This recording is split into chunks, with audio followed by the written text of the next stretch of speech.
What it do, YouTube? It's that time of week again. And also, Merry Christmas and Happy Holidays.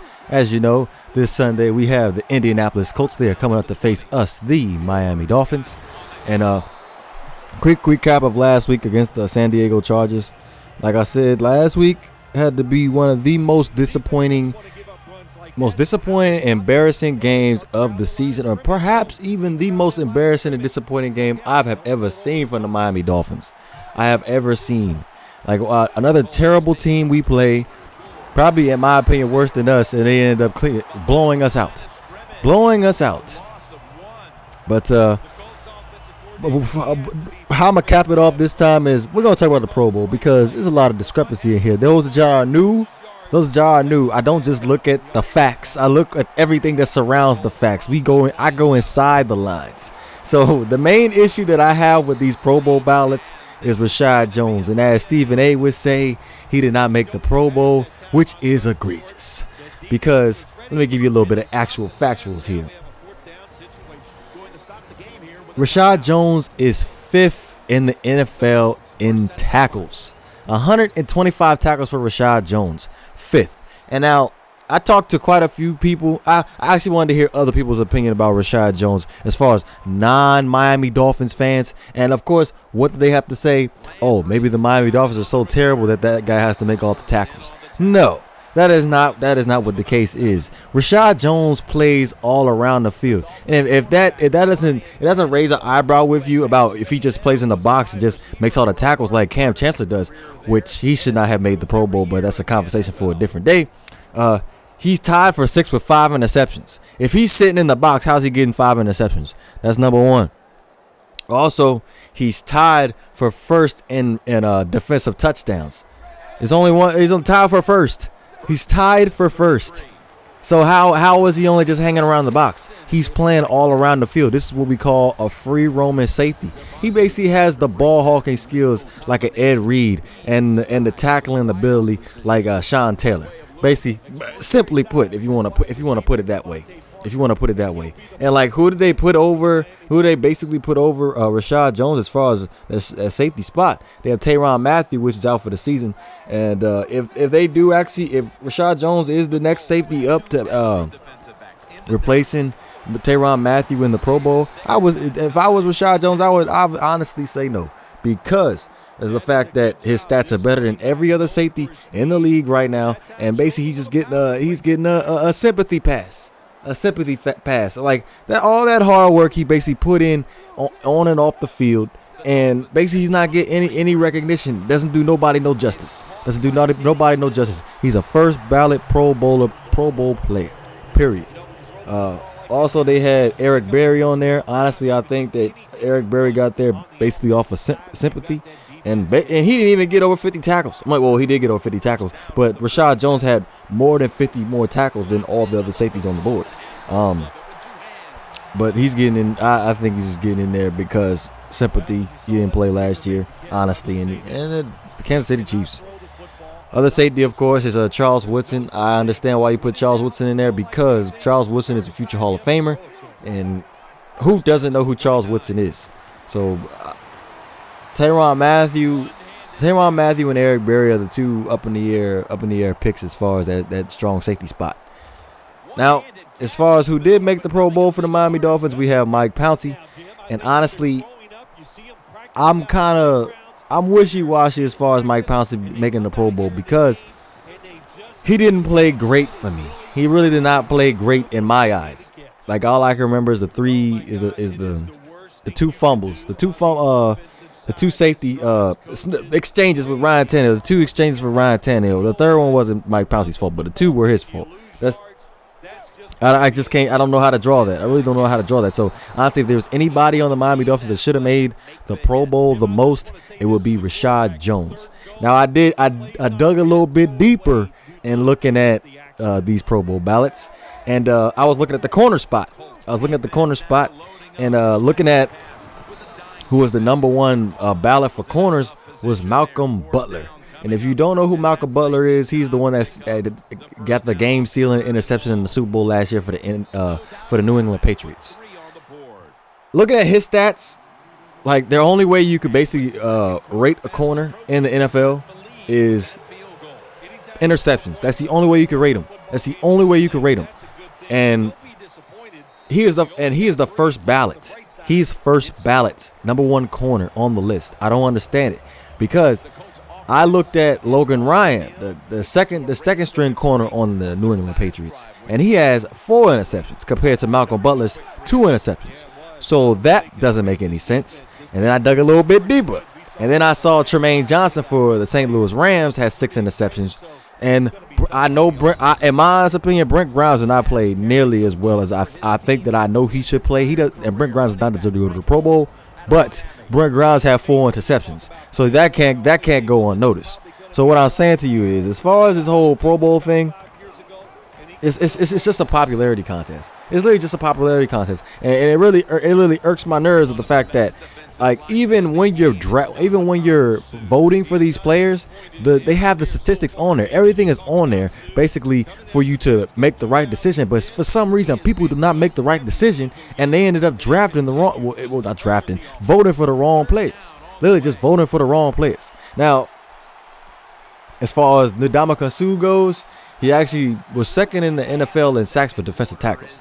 I can understand why he didn't make the Pro Bowl, because, like, honestly, if you look at it, like, as far as defensive tackles, me honestly, you can't really go get a highlight from a defensive tackle. It's always something that's undercover that the defensive tackle does, and basically it just makes the team. It gives the other teammates on the team, makes the other teammates on the team better.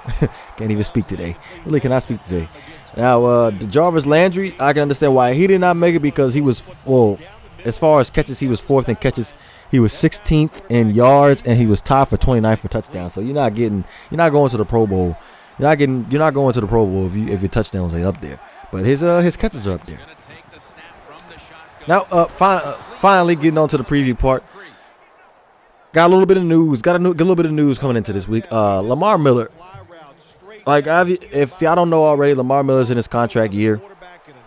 And last week against the Chargers, you gotta pay attention to detail. Lamar Miller only took 8 carries last week. If you plan on signing a player back to your particular team, the one thing that you do not do is make him seem like he's expendable. And that's it's really scaring me, the fact that we will not be able to bring Lamar Miller back because you gave all the carries to Jay Ajayi, which I understand the reason why you're doing. Well, I kind of understand the reason why they're doing it, because they want to see what they can get out of unproven players. But at the same time, Jay Ajayi, Lamar Miller, oh man, like that just scares me a little bit. Like, if you were trying to bring a player back to your team for a decent amount and nothing too outrageous, the last thing that you want to do is piss off that player. That's the last thing that you want to do. That's just me, though. Now, going on to the preview part, as far as Andrew Luck goes, like, this is all over the place about, okay, Andrew Luck is drinking a lot, is on a liquid diet, and he's expected to play. Okay. If y'all don't know the history between Andrew Luck and Ryan Tannehill, they came out in the same draft. Of course, Andrew Luck went number 1, and Ryan Tannehill went number 8. Ryan Tannehill has beat Andrew Luck two times in a row. Well, he's basically undefeated against Andrew Luck, 2-0. Like, you gotta give Ryan Tannehill a little bit of credentials here. He's beat Andrew Luck twice. And the whole thing about it is Andrew Luck, as far as what I have seen from him this year, is that he seems like he is forcing the ball a little bit too much. So with that said, I know their running game is not doing too well. So let's not give them a reason to run the ball. I know our rush defense is terrible, but let's not give them a reason to run the ball. We want to keep the ball in Andrew Luck's hands. He will commit the turnovers. We just need to make sure that we stop the run early and often, and do not let Frank Gore or Ahmad Bradshaw and those other boys go off on us on the ground. We cannot let that happen. Now, of course, you know I gotta cover this because Vontae Davis is my favorite corner in the NFL. If y'all don't know the backstory about that, y'all gotta watch that. Y'all gotta watch that Hard Knocks, the Miami Dolphins Hard Knocks 2013, I believe. 2013. Joe Philbin came in as the head coach, like y'all already know. Joe Philbin was basically cleaning house. When it came down to it, Vontae Davis was not getting the defense down, and they ended up trading him to the Indianapolis Colts for a 3rd round pick. Makes me angry every time I say it. Traded for a 3rd round pick. Damn. Don't make no sense. Does not make any sense. Let's move on. Moving on to the offense. Ryan Tannehill. I feel sorry for Ryan Tannehill, honestly, because Brandon Albert is questionable playing this game. Mike Pouncey is out for the season. Juwan James ain't back yet. And I damn sure can't rely on Billy Turner and Dallas Thomas to hold the load. So, with that said, at least they're better prepared. At least the Miami Dolphins front office is better prepared for this game than they were last game. They signed some offensive linemen. They bought Shelley Smith back. Which I had high hopes for Shelley Smith to stepping in and being actually a decent guard for us last year, but he ended up getting cut later on in the season last year. We actually needed him later on in the season last year, but hey, that was last year. But at least they're a little bit more prepared, a little bit more prepared about what's about to go down for the offensive line. But I'm still scared for Ryan Tannehill because I don't believe in Dallas Thomas. I don't believe in Billy Turner right now. I literally don't. So I just say, look, Ryan Tannehill, get the ball out quick passes, and hand the ball up to Lamar Miller. Like we gotta get Lamar Miller back. I feel like we're just losing that battle with Lamar Miller as far as him coming back to the Miami Dolphins, because like that's disrespectful if you gonna give Jay Ajayi all these carries and you're not gonna give Lamar Miller 8. You give Lamar Miller 8? That's just disrespectful. You can't do that. I want him back. I want to see him back in Miami. I know we have salary cap issues, but I want to see him back in Miami next year. Final score, I am going to go 17-14 Miami. And yes, it's going to be a low-scoring game because our offense can't put up no points, and the Indianapolis Colts like to turn the ball over. So 17-14, Miami at home, and yes, I'm going with the Miami Dolphins again. Now, before I let you go, like I said before, in the Giants final thought video, I have Odell Beckham actually showed me some things. And another thing that Odell Beckham has shown me, even though he got suspended last week, playing up against the Panthers, is that he was bringing back that dying breed of diva wide receivers. That's what the game is missing. Like, I don't understand what's going on with the NFL today. It is like it's tiddlywinks now. It's like basically tiddlywinks. All this is about respect, no showboating. Like, that's what makes the game fun. Oh, like back in the day, they had T.O., Chad Johnson, Steve Smith, Joe Horn, all these wide receivers. They was coming out with touchdown celebrations and everything, and they was making the game exciting. They're literally making the game exciting. And I have, like, right now, as far as a showmanship, Odell Beckham is bringing that back. I like that in Odell Beckham.